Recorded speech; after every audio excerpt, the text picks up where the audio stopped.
No, please don't. My brother's scream echoed across our lake as the fake cop pulled the trigger. Blood, chaos. This psycho HOA president Patricia hired to handle our family problem just realized she made a catastrophic mistake. She thought we were just some regular people she could terrorize into leaving her precious neighborhood. But what Patricia doesn't know about my brother's real identity is about to turn her petty power trip into her worst nightmare. This all started with a stupid grass violation notice, but now someone's life is hanging in the balance.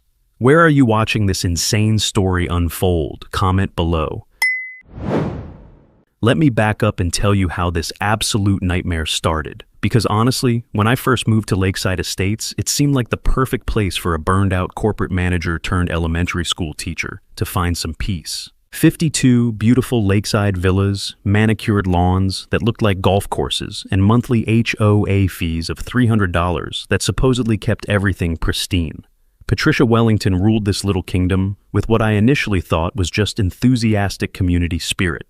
Our family cabin was one of the original homes inherited from my grandparents back in the day, with that slightly weathered charm that made it stand out among all the newer cookie-cutter mansions. I thought the character was charming, but apparently Patricia had other ideas about what belonged in her perfect suburban paradise. The first violation notice hit my mailbox on a Tuesday morning, and I swear I thought someone was playing a prank on me. Violation notice: dock does not match community standards, typed on official HOA letterhead with Patricia's signature at the bottom. I walked down to our dock completely confused because we just had the thing painted 6 months earlier, and it looked identical to every other dock on the lake. Same wood, same stain color, same basic design that everyone else was using. I called Patricia immediately, thinking this had to be some kind of administrative mistake that we could clear up with a quick conversation. "This must be an error, Mrs. Wellington," I said politely. Her response was colder than a January morning. "The HOA board has spoken, Mr. Davis." Click. Just like that, I knew I wasn't dealing with someone interested in reasonable discussion or community cooperation. The violations kept coming with clockwork precision, each one more ridiculous than the last, like Patricia was testing how much harassment I'd tolerate before I snapped or moved away. Week 2 brought grass height exceeds 2.5 inches maximum. So I grabbed a ruler and measured every blade, exactly 2.5 inches, meeting their stupid requirement perfectly. Week 3 was my personal favorite. Outdoor furniture must be forest green, yours is hunter green. I'm not making this up. The colors were virtually identical unless you held paint samples directly side by side under perfect lighting conditions. Week 4 delivered visible laundry line violation, because I'd left a beach towel hanging outside for maybe 10 minutes while I grabbed lunch. Week 5 brought unauthorized parking, when Bob Collins from next door parked in my own driveway while helping me move some furniture. I started keeping a detailed photo journal of these insane citations, because even my fellow teachers wouldn't believe how petty and vindictive this woman was getting over absolutely nothing. I decided to handle this situation the civilized way, and attended the next HOA meeting to present my evidence and hopefully resolve these bogus violations through community discussion. Patricia chaired that meeting like she was holding court at some medieval castle, sitting at the head of a long conference table, with community bylaws stacked around her like legal armor. The woman had turned a simple neighborhood meeting into her personal power theater, complete with parliamentary procedure and formal voting on every tiny decision. When I politely presented my evidence showing that the violations were completely fabricated, photos, measurements, timestamps, the whole teacher-level documentation package, she just gave me that cold smile and delivered her verdict. "Rules are rules, Mr. Davis. Perhaps this community isn't right for your family." The threat was crystal clear, and I could feel every other resident in that room shifting uncomfortably because they recognized the same intimidation tactics they'd probably experienced themselves. The community dynamics were fascinating and depressing at the same time, honestly. Linda Morrison, Patricia's most loyal lieutenant, immediately jumped in with, "Standards matter for property values, and we can't make exceptions just because someone doesn't like following guidelines." Bob Collins, who turned out to be one of the few reasonable people in this place, whispered to me afterward that Patricia's been getting completely out of hand lately, but most people are too scared to say anything because they don't want to become her next target. The majority of neighbors just sat there in uncomfortable silence, probably thanking God that Patricia's laser focus was aimed at me instead of them. It was like watching a neighborhood full of adults reduced to frightened children by one woman's petty tyranny. And I realized this wasn't just about my dock or my grass. This was about an entire community living under the thumb of a small-town dictator. That weekend, my brother Nathan drove up from Washington, D.C. for what was supposed to be a relaxing break from the political circus down there. He took one look at the stack of violation notices on my kitchen counter and started laughing. "Classic HOA Karen behavior," he said, not realizing how prophetic those words would turn out to be. I vented to him about Patricia making my life absolutely miserable over completely fabricated problems, and Nathan immediately offered to call some of his lawyer friends who specialized in dealing with abusive HOA situations. "No way," I told him firmly. "I can handle this myself without dragging your political connections into neighborhood drama." We spent that evening grilling burgers on the dock, watching the sunset paint the lake in brilliant oranges and golds, just two brothers enjoying some peaceful family time. Nathan looked so relaxed and happy, finally getting a break from Senate committee meetings and campaign fundraisers, just being my little brother again, instead of Senator Davis with all the security concerns and political pressures that came with the job. What I didn't know was that Patricia had driven by the cabin that evening during her usual neighborhood patrol, spotted Nathan on our dock, and immediately went into full reconnaissance mode. She didn't recognize him at first, but she definitely noticed his expensive government-issued vehicle and the kind of professional attire that screamed important person with connections. I can picture her sitting in that black Mercedes taking photos of Nathan's license plate with her phone and making mental notes about this mysterious visitor who might complicate her plans to drive my family out of the neighborhood. When she ran that license plate through her network of contacts and discovered exactly who Nathan was, her harassment campaign was about to escalate into something far more dangerous than petty violation notices. Patricia drives by the cabin, sees Nathan outside, doesn't recognize him, but notices the expensive car and professional attire. She pulls out her phone and starts taking photos of Nathan's license plate. What she discovers about the Davis family will change everything. The next morning, I was sitting at my kitchen table grading spelling tests when Patricia showed up at my front door with a plate of homemade chocolate chip cookies and the most artificially sweet smile I'd ever seen. "Ryan, I had absolutely no idea your brother was the famous Senator Nathan Davis. What an incredible honor to have such a distinguished public servant visiting our little community." The way she said it made my skin crawl, because this was the same woman who'd been harassing me over grass height for weeks, and now she was acting like we were long-lost best friends. I kept my expression neutral and thanked her for the cookies, but every teacher instinct was screaming that something was very wrong with this sudden personality transformation. Nathan had already headed back to Washington that morning, thank God, because I had a sinking feeling that Patricia's newfound friendliness was about as genuine as her blonde highlights. What I learned later was that Patricia had spent the entire night researching my family after running Nathan's license plate through her contacts. She had discovered that Ryan Davis had a younger brother named Nathan who worked in government, some kind of official, she wasn't sure exactly what. But when she found recent news articles mentioning Senator Nathan Davis, her blood must have run cold. I can imagine her sitting at that computer at 3 in the morning, realizing she'd been systematically harassing the brother of a United States senator. Not just any senator either, but someone who worked on committees that investigated government corruption. Any federal attention on Lakeside Estates would expose her years of financial crimes, and Patricia knew she'd be trading her suburban throne for a prison cell. See, what Patricia desperately needed to keep hidden was her systematic theft from our community over the past 3 years. She'd been embezzling approximately $180,000 through fake contractor companies and inflated service contracts. She had created shell corporations with names like Lakeside Elite Maintenance and Professional Property Services that existed only on paper but kept winning community contracts. Real contractors were paying her kickbacks for exclusive deals, and she'd been charging personal expenses to the HOA account. Her vacation to Mexico, her Mercedes payments, even designer clothes were somehow community representation expenses. Every monthly fee payment from 52 households was partially funding Patricia's luxury lifestyle instead of actual community improvements. During her fake-friendly visit, Patricia deployed every manipulation tactic she'd perfected over years of neighborhood control, but now, with the desperate edge of someone whose freedom depended on keeping Nathan from getting suspicious, she offered to resolve any lingering misunderstandings about my violations, suggesting we'd both been too rigid about community guidelines.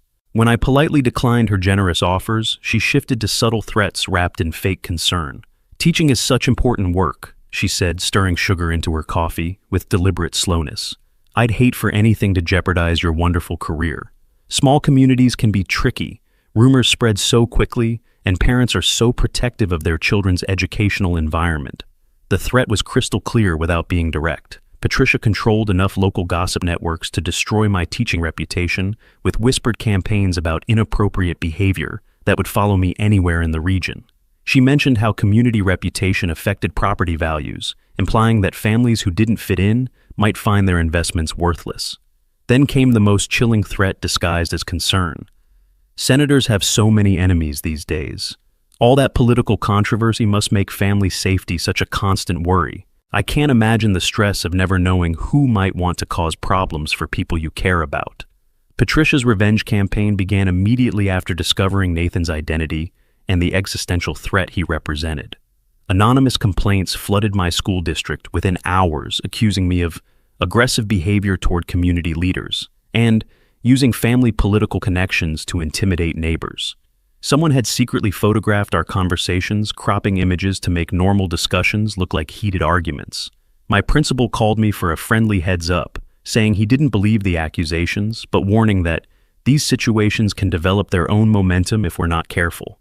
Meanwhile, Patricia worked the neighborhood gossip network like a master propagandist, spreading stories about how the Davis brothers think political connections put them above community rules, and "we can't let outsiders with government ties destroy our peaceful harmony." She painted Nathan and me as threats to everyone's property values and safety, suggesting federal politicians brought unwanted attention that could harm innocent families. Linda Morrison became her eager assistant, organizing coffee meetings where Patricia could share her victim narrative with anyone willing to listen. My response was methodical organization, the same skills that made me effective in the classroom. I documented every interaction and built a comprehensive case file that would survive scrutiny from administrators or legal authorities. Hours of reviewing HOA bylaws revealed multiple violations Patricia was committing, while citing others for identical issues. Her fence exceeded height restrictions by 6 inches. She had unauthorized security cameras pointing at public streets, and she operated what appeared to be a commercial consulting business from her residence without permits. The financial records were even more interesting. Contractor payments for invisible work invoices for services never performed, and spending patterns that looked like personal shopping rather than community maintenance. When Nathan returned the following weekend, he was shocked by the escalation. "This is completely insane over grass violations," he said, reviewing my evidence folder with practiced eyes. Nathan wanted to contact federal investigators specializing in HOA fraud, but I asked him to let me try community channels first. "I don't want your political career dragged into neighborhood drama," I explained. "This is my fight, and I should handle one suburban bully without federal reinforcements." Nathan respected my decision, but insisted on attending our next community meeting as a concerned property owner, planning to ask innocent questions about budget transparency. Patricia learned about Nathan's planned attendance through her neighborhood spy network, because Linda Morrison called that evening to confirm the senator would join our meeting. Within hours, Patricia was researching Nathan's committee assignments and legislative focus, discovering his leadership in government accountability and recent speeches about local corruption. This sent her into complete panic because any direct confrontation with Nathan could trigger federal scrutiny that would expose her embezzlement. She knew HOA records wouldn't survive examination by someone who understood white-collar crime, and if Nathan became suspicious about missing funds, Patricia would be heading to federal prison. That's when Patricia decided it was time for the nuclear option. She couldn't risk Nathan attending that meeting and asking awkward questions about community finances that might unravel her entire criminal operation. If legal intimidation and social pressure weren't enough to drive us away, she'd have to escalate to something more direct and frightening. Patricia had connections throughout the region from her years of community involvement, and she knew exactly who to call when she needed someone willing to cross lines that ordinary people wouldn't consider. The stakes were too high for half measures now. Her freedom, her money, her entire lifestyle depended on making sure Nathan Davis never got curious about Lakeside Estates' financial management. Patricia meets with Mike Stevens at the diner, offers him $50,000. "I need you to discourage the senator from attending our meeting permanently." But what Patricia doesn't tell Mike about Nathan's true identity will make this the biggest mistake of both their lives. By the way, Echo Stories. Curious, where are you watching from? Drop a comment and let me know. The community meeting that night had the highest turnout in Lakeside Estates history. All 52 households were represented, which should have been my first warning that Patricia had been busy rallying her troops.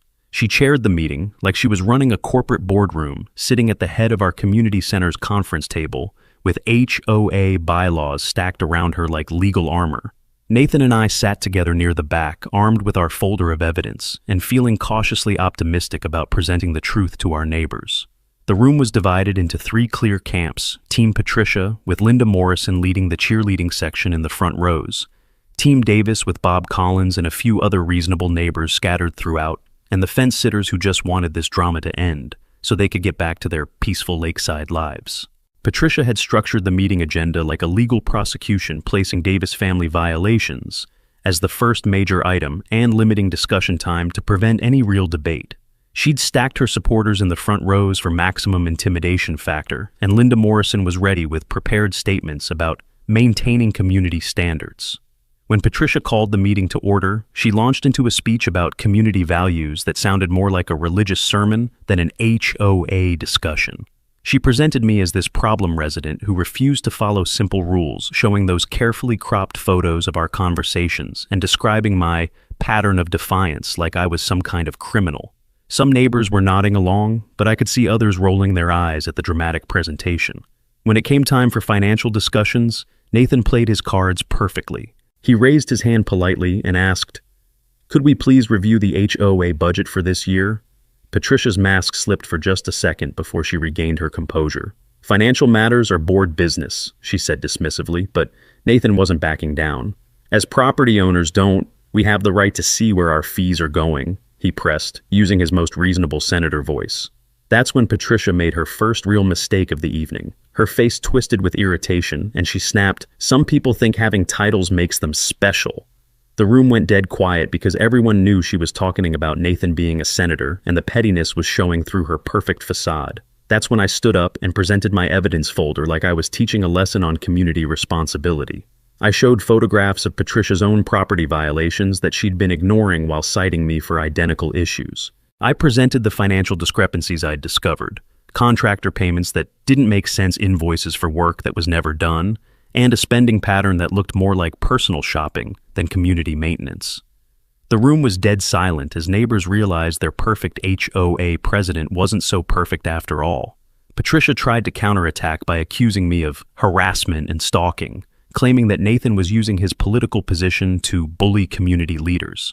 She even got tears in her eyes talking about her 6 years of faithful service to the community and how hurt she was by these vicious attacks on my character. The vote on removing my violation notices became a referendum on Patricia's leadership, and I could feel the room's energy shifting as neighbors started choosing sides. When Bob Collins called for the formal vote, Patricia was forced to allow the democratic process she'd been trying to control. 28 households voted to remove the bogus violations, 24 voted to uphold them. I'd won, but barely.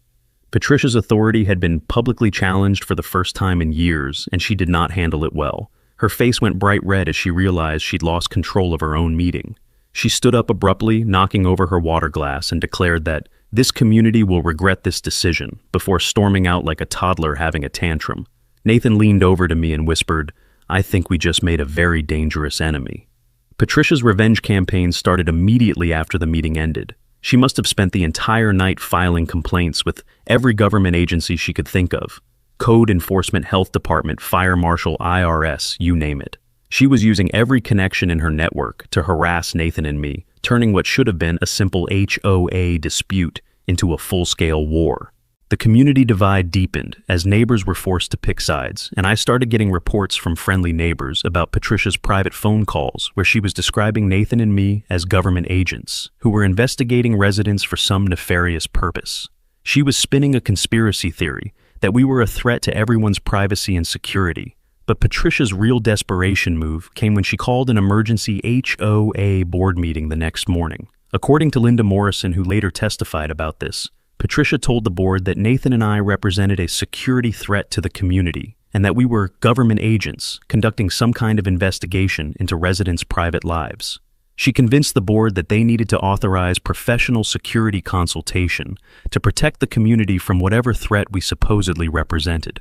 The board, trusting Patricia's judgment and not knowing the full story, voted to authorize what they thought was a reasonable security measure. They had no idea they were essentially giving Patricia permission to hire muscle to intimidate us.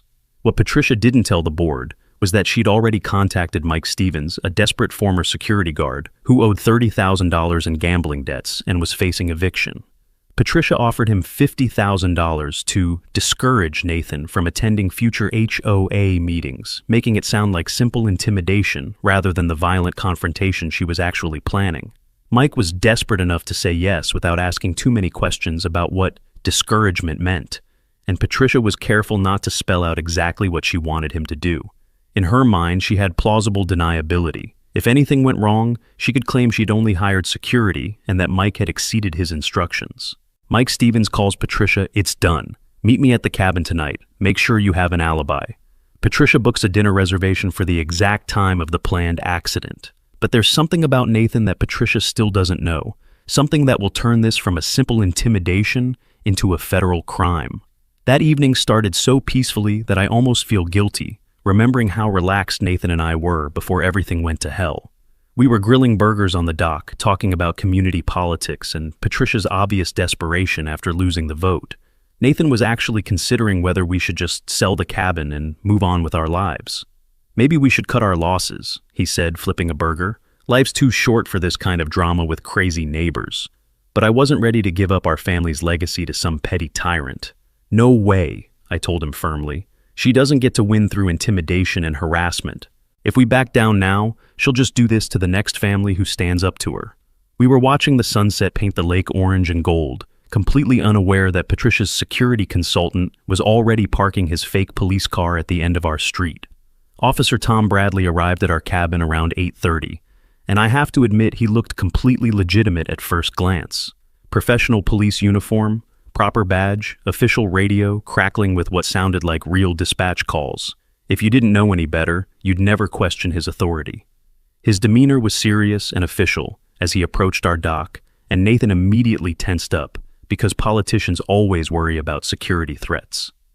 "Evening, gentlemen," the officer said. "We've received reports of threats against a public official. I need to ask you both some questions." And my teacher instinct started tingling immediately because something felt off about his whole presentation, but I couldn't put my finger on exactly what was wrong. Nathan, being the responsible senator he is, was already reaching for his aide to cooperate fully with what he assumed was legitimate law enforcement. The interrogation started reasonably enough with Officer Bradley, claiming he'd received anonymous tips about me making threats against Senator Nathan Davis.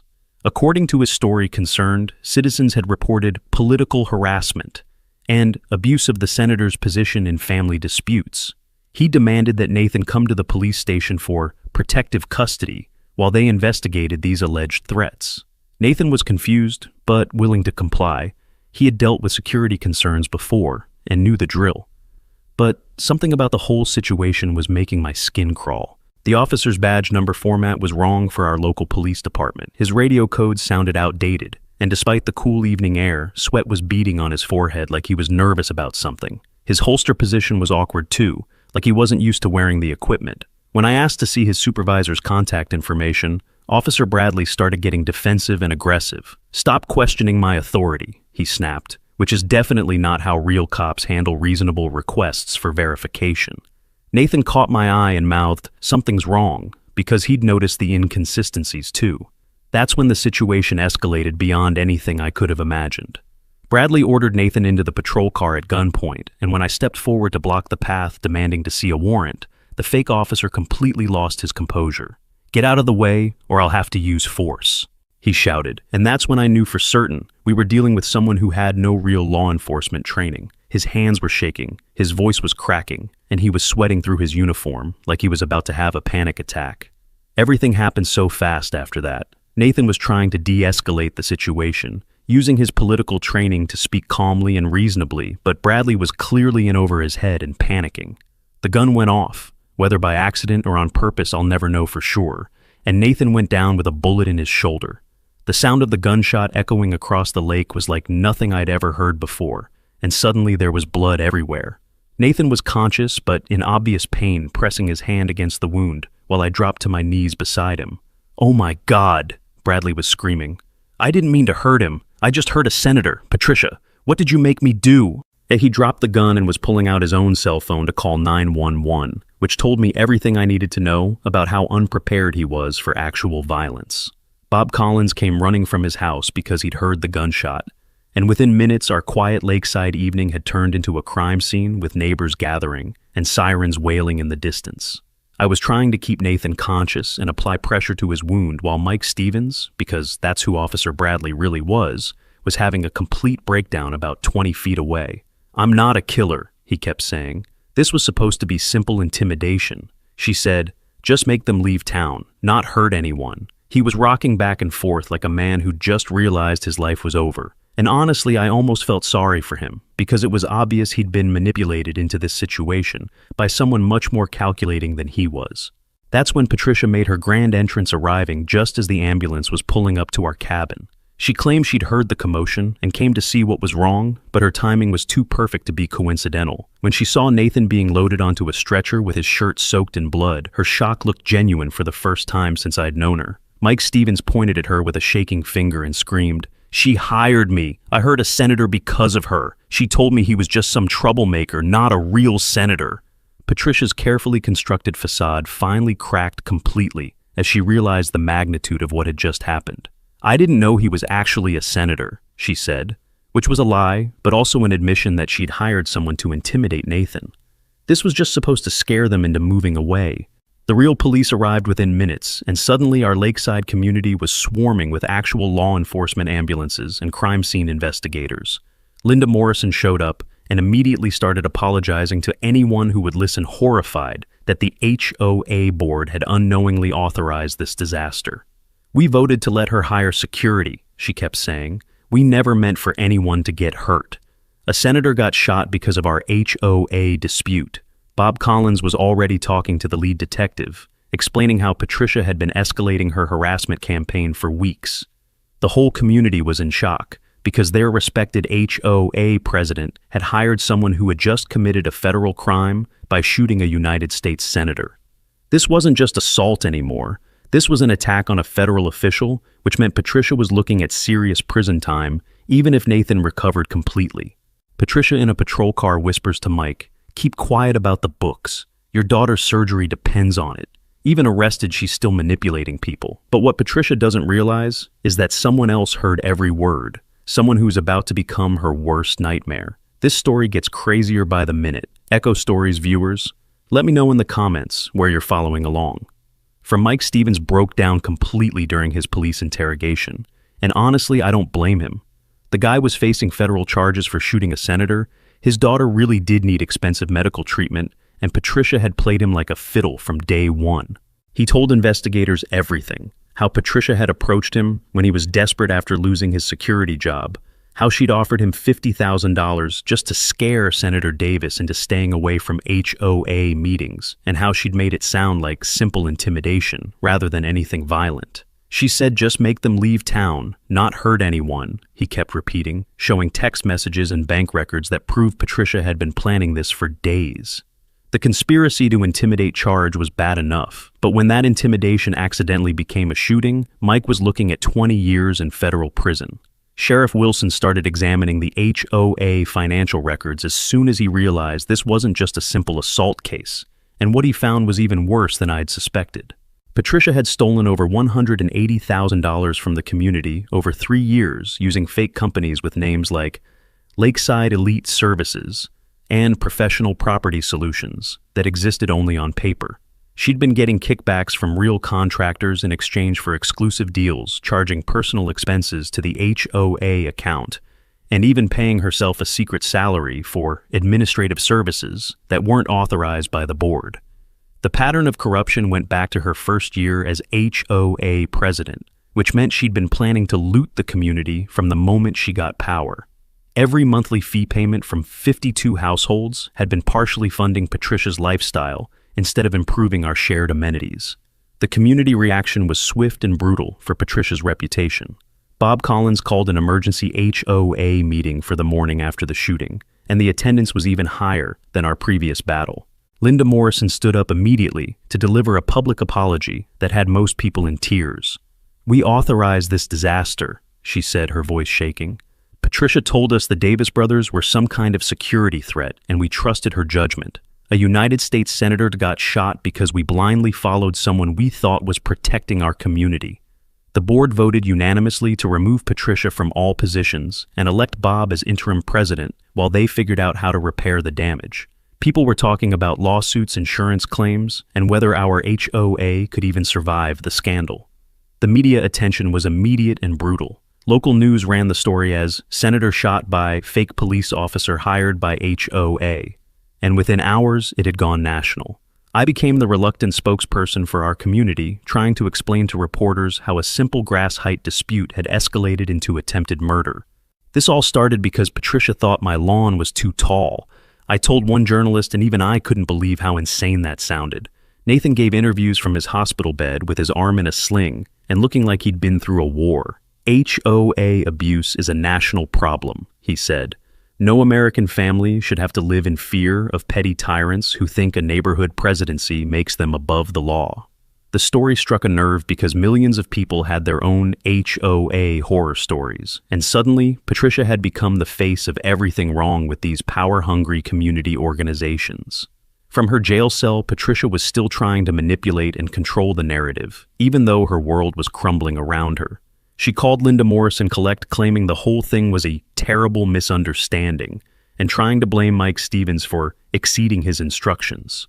She had her expensive lawyer, paid for with stolen HOA money, threatening lawsuits against anyone who talked to the media about her financial crimes. Patricia even tried to destroy evidence by calling her contractor allies and telling them to shred any paperwork that might connect them to her kickback schemes. But it was too late.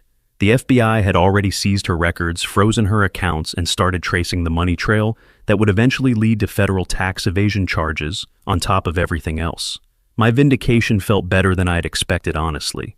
The school district issued a formal apology for entertaining Patricia's false complaints about my professional conduct, and 38 of our 52 households signed a letter supporting Nathan and me. Local businesses started offering us discounts, and my teaching colleagues were proud that one of their own had stood up to corruption and won. But the best part was watching my evidence folder. All those photos and timelines I'd created with teacher-level organization become crucial evidence in building the federal case against Patricia. Every violation notice she'd sent me, every harassing phone call I'd documented, every financial discrepancy I'd discovered became another nail in her legal coffin. Nathan's political response was swift and effective. He used his Senate committee position to highlight HOA abuse as a national problem, proposing federal oversight for HOA financial practices that both Republicans and Democrats could support. Republicans hated government overreach, but loved stopping local corruption, while Democrats hated abuse of power, but supported community transparency. Nathan's Local Transparency Act gained momentum quickly because his personal experience with Patricia's crimes gave him credibility that pure politics couldn't provide. He wasn't just proposing theoretical reforms. He was sharing his own family's trauma and demanding systematic change to protect other families from similar abuse. Patricia's legal troubles kept mounting as investigators dug deeper into her financial crimes. The conspiracy charge for hiring Mike Stevens was just the beginning. She was facing federal charges for assaulting a government official, felony-level embezzlement, tax evasion, fraud, and breach of fiduciary duty to the community. Because Nathan was a federal official, shooting him triggered enhanced penalties that could put Patricia away for 20 years or more. The prosecutor was building a case that painted her as a sophisticated criminal who'd used her HOA position to run a long-term theft scheme, and when that scheme was threatened by exposure, she'd escalated to violence. Mike Stevens took a plea deal for 5 years in exchange for his full cooperation, and his daughter's medical treatment was covered by a victim assistance program that Patricia's crimes had helped fund. The most satisfying part was watching our community transform under Bob Collins' honest leadership. He implemented transparent financial practices, published monthly budget reports, required community votes on major decisions, and actually used our fees to improve shared amenities instead of funding someone's personal lifestyle. Property values increased 15% in the first year after Patricia's arrest. Not because of artificial restrictions and harassment, but because we'd become a genuinely desirable place to live.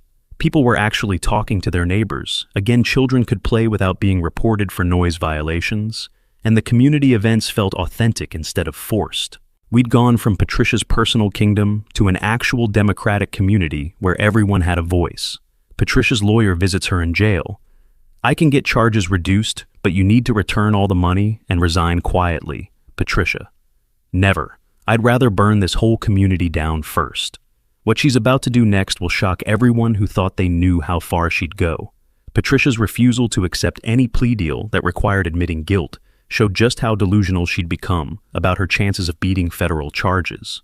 Her expensive lawyer, still being paid with stolen community money until the accounts were frozen, had laid out the reality, pretty clearly: plead guilty, return the stolen funds, serve 5 years, and try to rebuild her life quietly. But Patricia's narcissistic personality couldn't handle the idea of public admission that she'd been wrong. "I'd rather fight this in court and clear my name completely," she told her lawyer, apparently believing that her years of community manipulation had given her some kind of legal immunity. She hired an even more expensive defense attorney with money from secret accounts the FBI hadn't found yet, and began planning a public relations campaign to paint herself as the victim of government persecution by power-hungry politicians. The community divide that followed was painful to watch, honestly. 38 households stood firmly behind Nathan and me, supporting the truth and demanding justice for Patricia's crimes.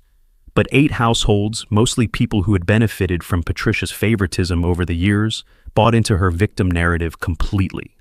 They believed her social media posts claiming she was being persecuted by a power-hungry senator who couldn't handle being challenged by a strong woman. 6 fence-sitting households just wanted the whole mess to go away so they could return to their peaceful lakeside lives.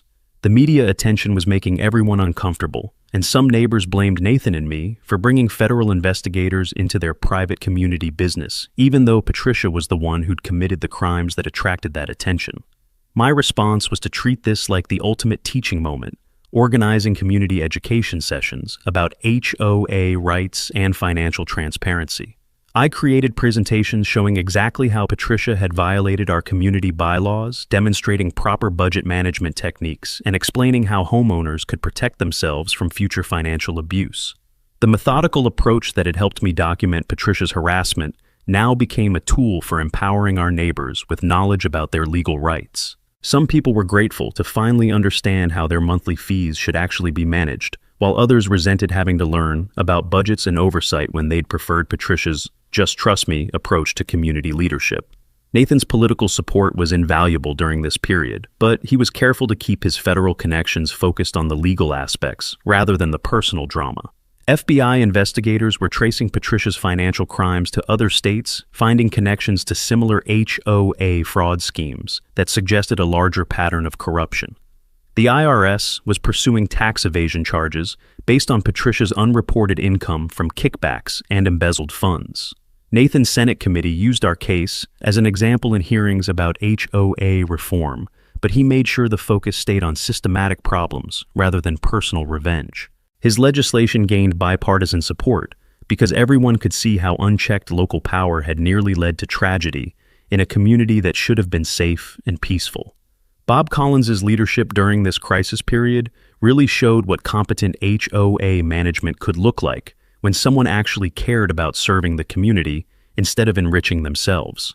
He implemented transparent financial practices, immediately publishing detailed monthly reports that showed exactly how every dollar of our fees was being spent. Community members could finally see their money going toward actual improvements, playground upgrades, dock repairs, landscaping that benefited everyone instead of just Patricia's favorite purposes.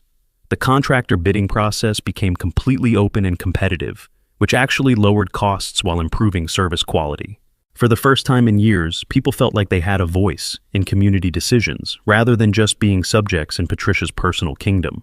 The evidence against Patricia was so overwhelming that even her expensive lawyers started advising her to take a plea deal before trial. Mike Stevens' testimony was devastating because he could provide specific details about Patricia's instructions and payment methods. The financial records showed clear patterns of theft and fraud that would be impossible to explain away to a jury. Community members were lined up to testify about years of harassment, intimidation, and financial mismanagement that established Patricia's pattern of abusive behavior. My documentation had become the timeline that prosecutors would use to show how Patricia's crimes had escalated from petty theft to conspiracy and assault when her scheme was threatened with exposure. But Patricia's ego simply couldn't accept the reality of her situation. She convinced herself that her years of community leadership and charitable work would outweigh the evidence against her, and that a jury would see her as a dedicated volunteer who had been unfairly targeted by politically connected bullies.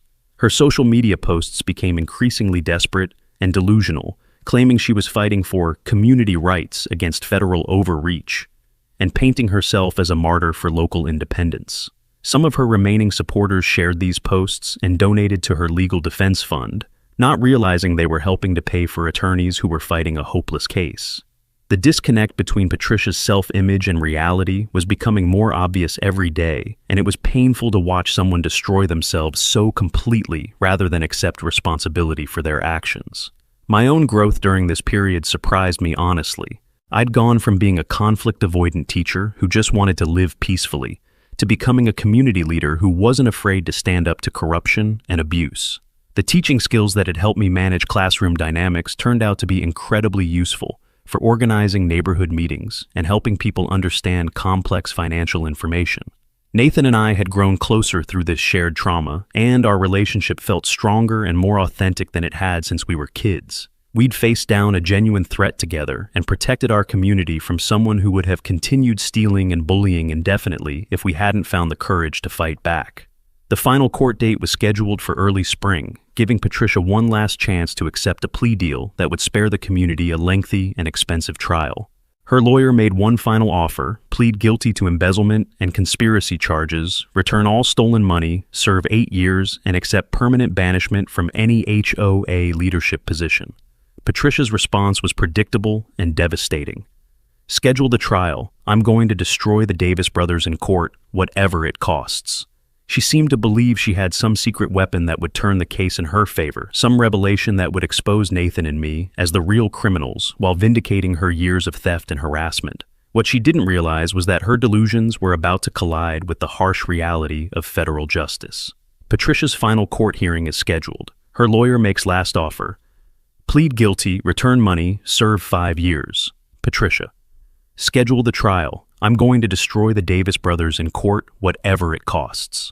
But what Patricia plans to reveal in court will either save her or destroy her completely. What do you think Patricia's going to try next? The federal courtroom was packed beyond capacity on the day of Patricia's trial, with our entire community represented along with national media covering what had become a symbol of HOA abuse gone wrong. Patricia entered that courtroom like she was walking into a board meeting she expected to control, dressed in her most expensive suit and carrying herself with the same arrogant confidence that had terrorized our neighborhood for years. She'd apparently convinced herself that her charm and manipulation skills would work on a federal jury the same way they'd worked on our HOA board. Nathan sat in the front row, with his arms still in a sling, a visible reminder of where Patricia's desperation had led while I prepared to testify about months of harassment that had escalated into conspiracy and violence. The contrast couldn't have been starker: a respected senator and teacher who'd been defending their family property against a woman who'd stolen hundreds of thousands of dollars and hired someone to intimidate them with a gun. Mike Stevens' testimony was absolutely devastating for Patricia's defense, and you could see her confidence cracking as he described in detail how she'd approached him during his most desperate financial moment. He explained how Patricia had made the intimidation sound reasonable and justified telling him that Nathan was some kind of troublemaker who was threatening the community's safety and property values. She never said to shoot anyone, Mike testified, but she made it clear that Senator Davis needed to be scared enough to never come back. She said the community was counting on me to protect them from this government interference. The prosecutor walked Mike through text messages and bank records that showed Patricia's payments and instructions, building a timeline that proved premeditation and conspiracy. By the time Mike finished testifying, Patricia looked like she'd aged 10 years, and her expensive lawyer was frantically taking notes for damage control. The medical expert's testimony about Nathan's gunshot wound drove home the real consequences of Patricia's actions in a way that made several jury members visibly uncomfortable. The bullet had missed major arteries by less than an inch, and Nathan still had limited mobility in his shoulder that might never fully recover. Senator Davis was extremely fortunate, the doctor explained. A slightly different angle or trajectory could have resulted in permanent disability or death. When Nathan took the stand himself, his calm and dignified testimony about the months of harassment leading up to the shooting was incredibly powerful. He described how our family's peaceful weekends at the cabin had become a source of stress and fear, how Patricia's escalating behavior had made him worry about my safety, and how the shooting had affected his ability to do his job representing the people of our state. My own testimony felt like the most important lesson I'd ever taught, presenting months of documented evidence that showed Patricia's systematic pattern of abuse and theft. I walked the jury through violation notices for imaginary problems, photographs of harassment campaigns, and financial records that proved Patricia had been stealing from our community for years. This started with grass that was supposedly too tall, I told the jury, but it was never really about grass or docks or mailbox colors. It was about power and control and money. The timeline I'd created with teacher-level organization became the roadmap that prosecutors used to show how Patricia's crimes had escalated from petty theft to conspiracy and assault when her financial schemes were threatened with exposure. Patricia's defense strategy was to paint herself as a dedicated community volunteer who'd been unfairly targeted by politically connected bullies, but it collapsed completely when she insisted on testifying in her own defense against her lawyer's advice. Her narcissistic personality couldn't resist the opportunity to explain why everyone else was wrong and she was the real victim. She claimed that our community owed her for years of unpaid service, apparently forgetting that she'd been paying herself secret salaries with stolen money. She admitted to financial irregularities while claiming they were justified by her hard work, and she actually said that Nathan should have been grateful for the security consultation that had resulted in his shooting. The jury's faces showed pure disgust as Patricia revealed her true character under cross-examination, and her lawyer looked like he wanted to disappear under the defense table. The guilty verdict came back in less than 2 hours, convicting Patricia on all counts: conspiracy resulting in assault on a federal official, embezzlement, fraud, tax evasion, and breach of fiduciary duty. The judge sentenced her to 15 years in federal prison, emphasizing that shooting a United States senator, even accidentally, was an attack on American democracy that demanded serious consequences. Patricia was ordered to pay back $200,000 in stolen money, plus penalties, and she was permanently banned from any HOA leadership position anywhere in the country. The courtroom erupted in applause when the sentence was read, and I saw several neighbors crying with relief that their nightmare was finally over. Patricia's remaining supporters sat in stunned silence, apparently shocked that their dedicated community leader was actually going to prison for her crimes. Our community's transformation over the following months was nothing short of miraculous. Bob Collins's transparent and democratic leadership style created the kind of neighborhood we'd all hoped for when we moved to Lakeside Estates. Property values increased by 20% in the first year after Patricia's conviction, not because of harassment and artificial restrictions, but because we'd become a genuinely desirable place to live, where neighbors actually cared about each other. The recovered stolen money funded real improvements: a new playground where children could play without being reported for noise violations, dock repairs that benefited everyone instead of just Patricia's favorites, and a community center where we held monthly meetings that actually felt democratic instead of dictatorial. Nathan's political career was enhanced rather than damaged by his experience with Patricia's crimes, and his Local Transparency Act became landmark legislation that protected families across the country from HOA abuse. He was re-elected with 68% of the vote, and his committee's work on government accountability took on new meaning because he had personally experienced how unchecked local power could destroy communities. Our relationship as brothers grew stronger through this shared trauma, and Nathan often credited our fight against Patricia with teaching him that real political courage meant standing up to bullies at every level, not just in Washington committee rooms. 5 years later, I'm writing this story from the house that used to belong to Patricia Wellington, which we bought at the foreclosure auction and converted into a symbol of community cooperation instead of individual tyranny. Nathan chairs the Senate HOA Reform Committee now, and communities across America use our experience as a template for democratic governance and financial transparency. Patricia is still in federal prison with 7 years left on her sentence. Her appeals have all been denied, and her ex-husband has remarried and moved across the country to escape the scandal. The ultimate irony is that Patricia's desperate attempt to maintain power and control led to the strongest democratic community governance in our county's history, and her crimes exposed nationwide problems that have now been addressed by federal legislation. Sometimes I drive past the community center, where Patricia used to hold court like a petty dictator, and I see neighbors working together on projects that benefit everyone instead of just enriching one person's bank account. Children play freely without fear of harassment, families modify their properties without worrying about arbitrary violations, and our monthly meetings feel like actual democracy instead of one-person rule. Patricia wanted control more than anything else in the world, but instead she gave us freedom.